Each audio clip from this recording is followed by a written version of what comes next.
श्री राम जय राम जय जय राम। श्री राम जय राम जय जय राम। जय श्री राम। मनुष्य जीवन में हम सबके भीतर अच्छे एवं बुरे भावों की उत्पत्ति हमेशा होती ही रहती है। यदि हमें उन बुरे भावों से बचना है, अच्छे भावों की तरफ जाना है, अच्छे विचारों की ओर जाना है, तो शास्त्रानुसार हमें इन 10 बातों का ध्यान रखना चाहिए। पहला है स्थान। आप उस स्थान पर कभी न जाएं जहां जाने पर मन तामसी हो जाए, मन में विकृति पैदा होने लगे या आपका मन असहज होने लगे। जैसे मदिरालय या वेश्यालय या ऐसा कोई स्थान जो धर्म के अनुकूल न हो, शास्त्र के अनुकूल न हो, जो आपके भीतर तामसी वृत्तियों को पैदा करे, ऐसे स्थानों से बिल्कुल बचना चाहिए। इसलिए स्थान का चयन बहुत सुंदर होना चाहिए, अच्छा होना चाहिए। चाहे आपका रहने का हो, चाहे खाने का हो, चाहे रुकने का हो, क्योंकि जैसे जहाँ रहेंगे, जिस वातावरण में रहेंगे, वैसा ही आपका मन बनेगा, वैसा ही आपका स्वभाव बनेगा। इसलिए आपका जो स्थान का चयन है वह उत्तम होना चाहिए। दूसरी चीज अन्न माने खान पान पर विशेष ध्यान देना चाहिए। खान पान कैसा? मांस न खाएं, मदिरा न पिएं, सात्विक भोजन करें। ऐसा भोजन न करें जो अधर्म से कमाया हुआ धन है, उस धन के माध्यम से उसका भोजन न करें, क्योंकि फिर वह फलता नहीं है, पचता नहीं है। इसलिए कहते हैं लोग ना कि जैसा खाए अन्न वैसा होए मन। तो इसलिए अन्न का चयन भी आपका ठीक होना चाहिए, शुद्ध होना चाहिए, सात्विक होना चाहिए। उसमें मांस, मदिरा या अन्न, ऐसा कोई अन्न न रहे जिससे कि आपके भीतर कोई तामसी वृत्ति पैदा करे। भोजन ऐसा करिए जिससे कि आपका मन पवित्र रहे, सात्विकता रहे। इस तरह का भोजन करना चाहिए। तीसरी बात जल का है। अब जल भी बहुत दूषित हो गया है। आजकल हम लोग बॉटल का पानी पी रहे हैं। शुद्ध जल तो सरोवर का माना जाता है, कुएं का माना जाता है, जिसको हम लोग पहले वही पीते थे, कुछ नहीं होता है। अब वह भी अशुद्ध हो गया है। तो जल का भी पान बहुत सोच समझ करके ही करना चाहिए। अगर अशुद्ध जल पिएंगे तो भी आपका स्वास्थ्य तो खराब होगा ही, मन भी, मन में मतलब भीतर विकार भी उत्पन्न होंगे और चित्त भी आपका ठीक नहीं है।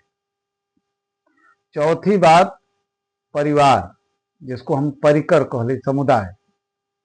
जहां सुमतितः संपत्ति नाना, जहां विपतितः, जहां कुमतितः विपत्ति निधाना। तो जहां सुमति है, जहां परिवार में आपसी प्रेम व्यवहार भाईचारा है, बहुत सुंदर परिवार है, बहुत अच्छा है।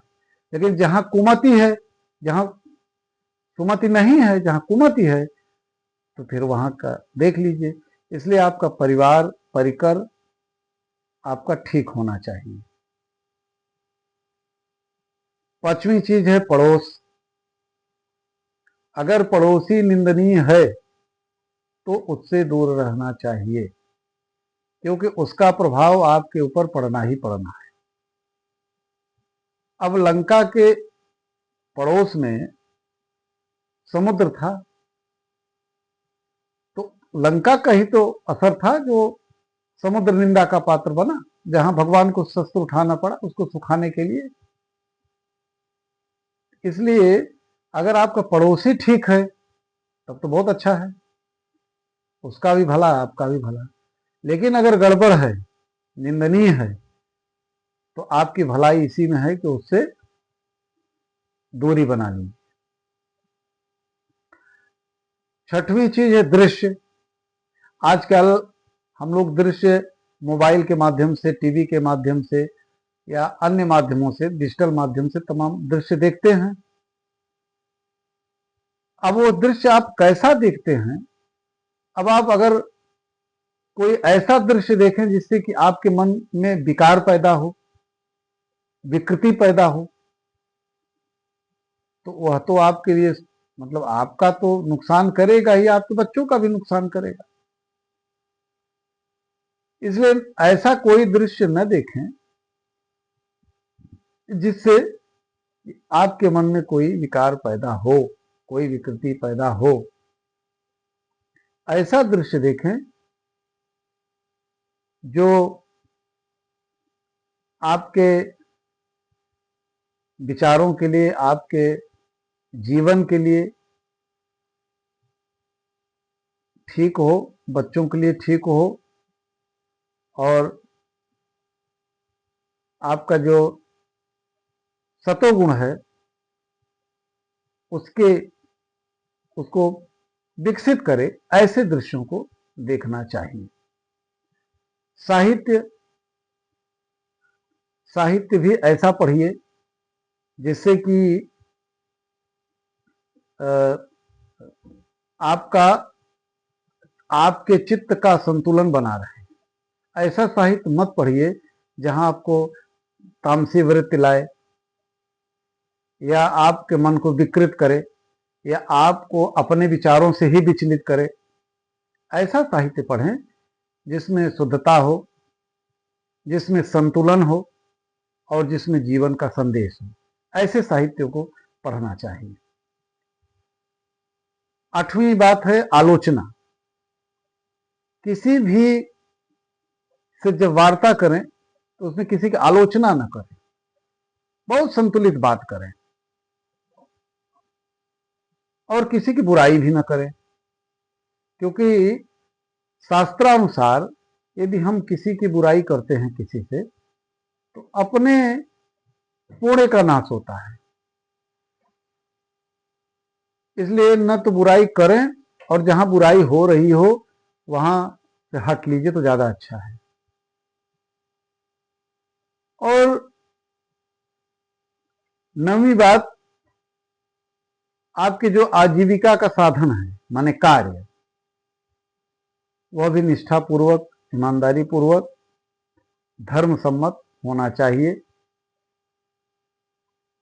और उस कार्य से जो भी आपको धन प्राप्त होता है उसी से अपने परिवार और बाल बच्चों का पालन पोषण करना चाहिए। अधर्म के पैसे से अगर करेंगे तो वह फलीभूत नहीं होता है। अंतिम आखिरी बात, जो 10वीं बात है, उपासना। उपासना तो हर व्यक्ति को करनी ही चाहिए,